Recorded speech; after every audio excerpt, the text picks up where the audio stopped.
کەفالەتکردنی یەتیمی بە خوێندنی بەدەست نایە، کەفالەتکردنی یەتیمی بە پارەش بەدەست نایەتن، بەڵام هەدیە کە خوای گەورە دەداتە هەندێک کەسی.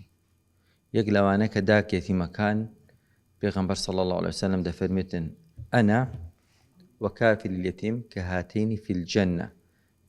پێغەمبەر صلی الله عليه وسلم شەئنی بەرزترە و نزیکە لە کافل یەتیم. لێیەکە ئەو داک یەتیمانە لەوانەیە نەخێندەوار بن، لەوانەیە هەژاریش بن، بەڵام شەئنیان بەرز کراوە بەهۆی ئەوەی کە کەفالەتیان کرد. لێیەکە ئەمە حەسوودیان پێ دەبین، ئەدی ئەمەش چ بکەین؟ ئەمەش خۆ دەتوانین شتێکی بکەین ببینە کافلی یەتیم لە بواری تەندروستی. لێیەکە میهرەبانی 2802 یەتیمی ئێستا کە کەفالەت کردیە لە بواری تەندروستی.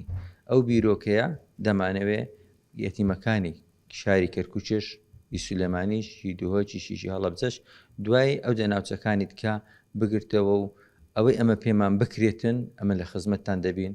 سنەتی حیات ئەو حالەیە کەوا هەمومان دەبی ئێرە بەجی بێلین و کاتێکی ئێرەش بەجی دێلین هادمی لەزاتە لابردنی ناو پێشناوەکانە. ئەو کلمەی دکتۆریا 18 ساڵ ژیاین کەسمان لەما پێی نەدەگوتین دکتۆر، هەمومان ناوەکی ئەتیادی خۆمان هەبوو، کاکەچی لە پێش بوو، بەڵام ئێستا کەس لەما قبوڵ ناکە ئەو دالەی لە پێش ناوێنینی، چونکە زۆر مادی بوون هەتا ئەو دالێ بوو، بەڵام دڵنیایە ئەو دالەشمان لێ دەکردرێتەوە. یعنی لێیەکە مهمە بەو دالانەمان دەرکەی بەهشتێ پێ بچینە ژۆرێ، ئەوەی کە هەیتمان بینێرین ئەو دیوین و باشترین ئیستیسمارش ئەو ئیستیسمارەیە کەوا بەشی ئەخیرەتی تێدا ببیتن لەگەر ولا تنس نصیبك من الدنيا وسارعوا إلى الخيرات بیتن.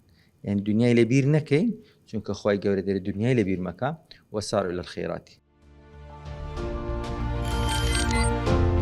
میهرەبانی، دڵسۆزی و لێزانی.